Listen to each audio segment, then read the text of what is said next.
Bonjour à tous, avant de commencer, je vais vous donner quelques informations. Je vais vous parler de plusieurs lieux sur la Terre qui sont encore des mystères pour les scientifiques. Alors, je vais vous parler des détecteurs LIGO et Virgo, c'est leur nom, LIGO et Virgo.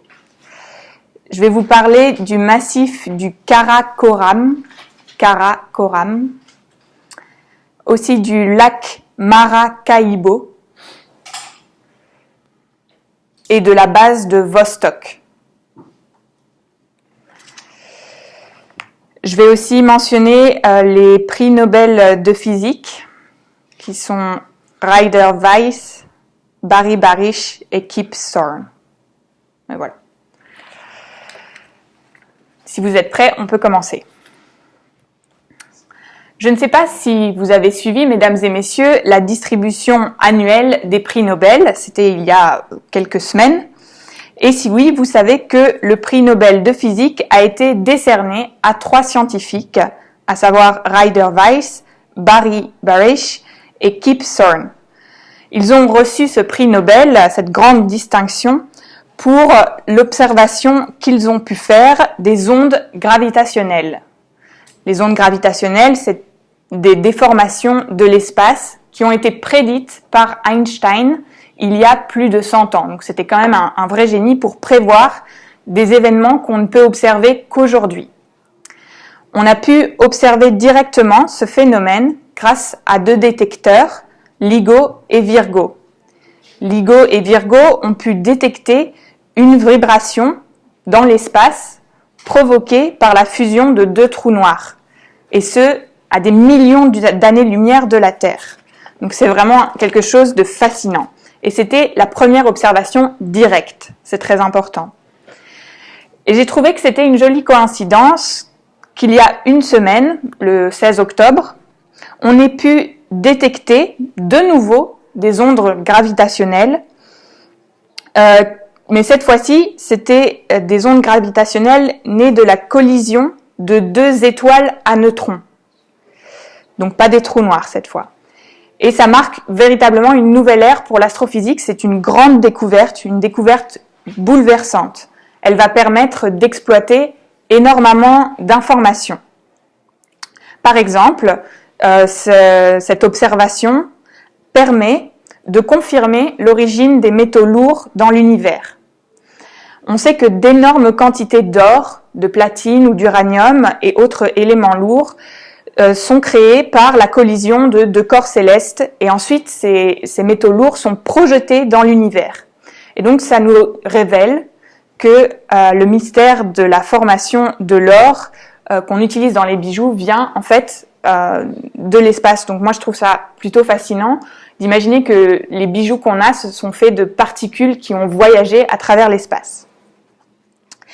Et d'ailleurs, ça va me permettre d'en venir au cœur de mon sujet. Je vais vous ramener sur Terre pour vous dire que sur notre planète bleue, il existe encore de grands mystères.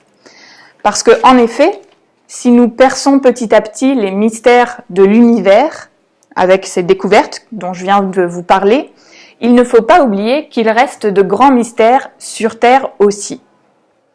Il s'y passe en effet des choses étranges, vraiment anormales, comparées à ce qui se passe partout ailleurs sur la planète. Je vais donc vous présenter ces lieux aux phénomènes hors normes qui défient tout ce que l'on sait sur la planète Terre, que ce soit sur le plan magnétique, chimique, électrique ou autre. Le premier phénomène dont je vais vous parler nous emmène au nord du Pakistan. Comme vous le savez, la glace au Groenland recule à une vitesse effrayante.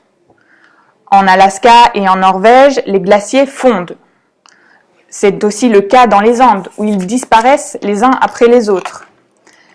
Et puis les Alpes en Europe font peine à voir. Même l'Everest et l'Antarctique sont touchés. Bref, si on veut résumer, tous les glaciers à travers le monde fondent et battent en retraite face aux effets du changement climatique, du réchauffement climatique. Vous le savez tous. Eh bien, ce n'est pas tous les glaciers.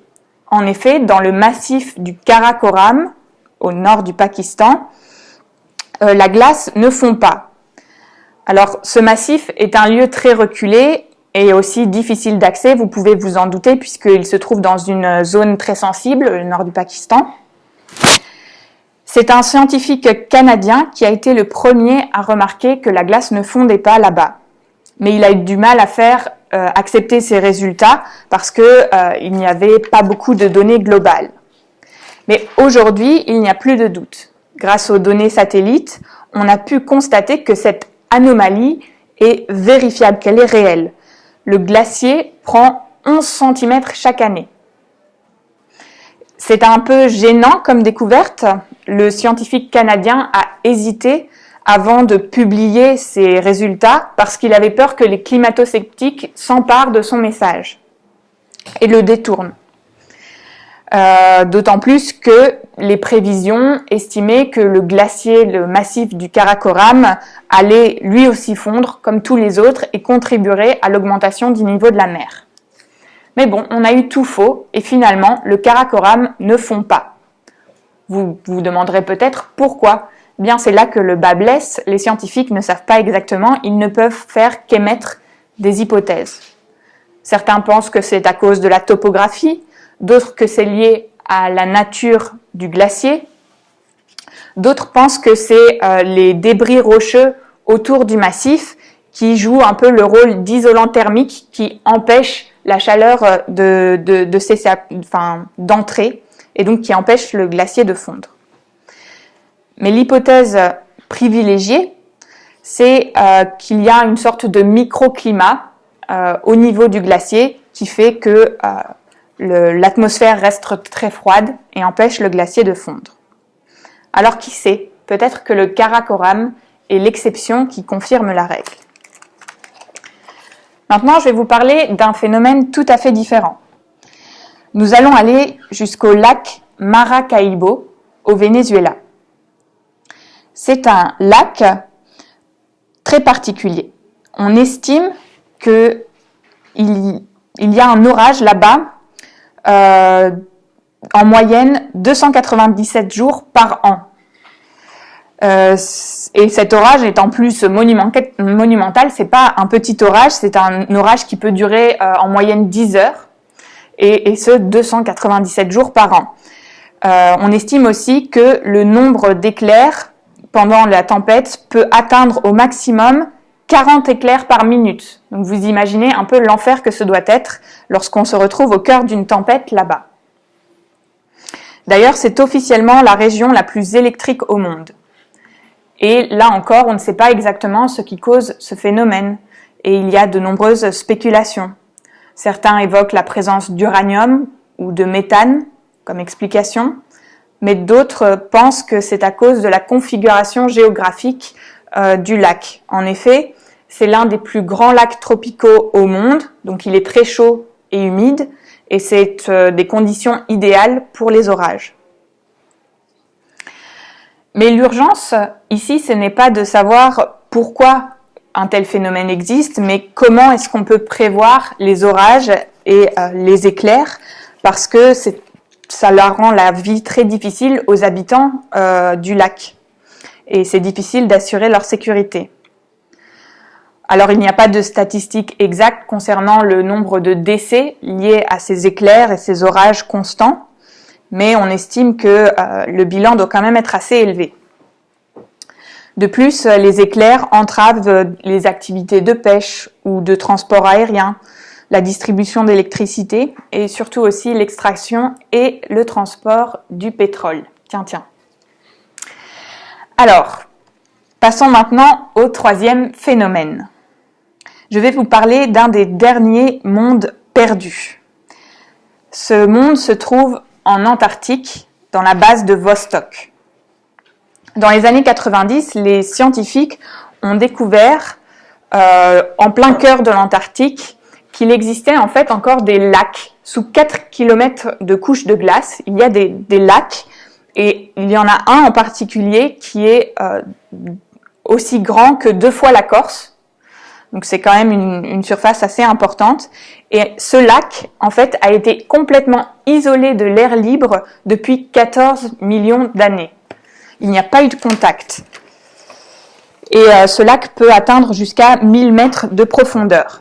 Alors ça attise la curiosité des scientifiques. Ils sont vraiment très intrigués parce qu'on se demande mais quelle forme de vie peut-il y avoir dans cet endroit qui est isolé depuis 14 millions d'années du reste de la Terre. La température de l'eau dans ce lac est de -3 degrés et c'est pas un obstacle pour les micro-organismes, pour que la vie se développe. Alors c'est intéressant parce que, en fait, si vraiment il y a des micro-organismes, s'il y a de la vie dans ce lac, eh bien elle a pu se développer en totale autarcie. Mais voilà, pour le découvrir, il va falloir attendre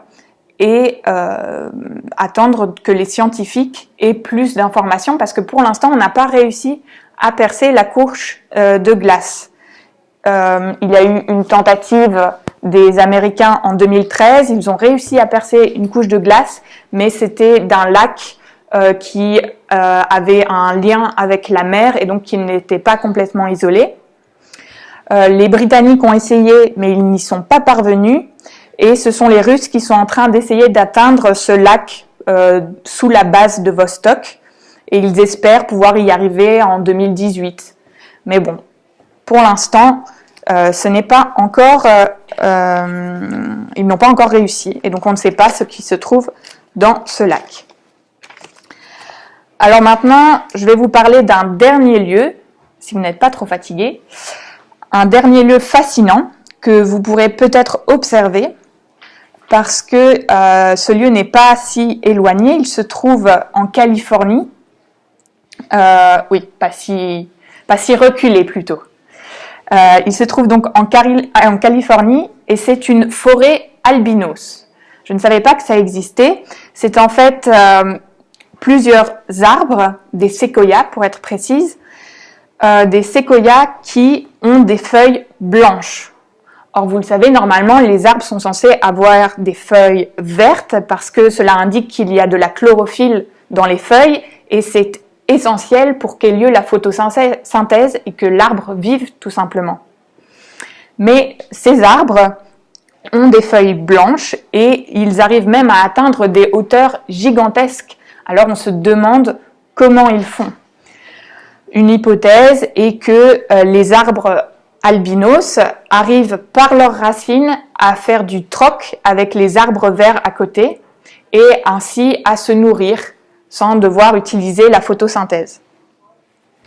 Donc voilà, c'était une présentation de certains lieux qui montrent que sur Terre, il y a encore beaucoup de mystères à résoudre et si jamais ça vous intéresse, vous pouvez toujours acheter le Science et Vie de ce mois-ci et en apprendre plus. Il y a encore beaucoup d'autres lieux qui sont des mystères pour les scientifiques. Merci beaucoup de votre attention.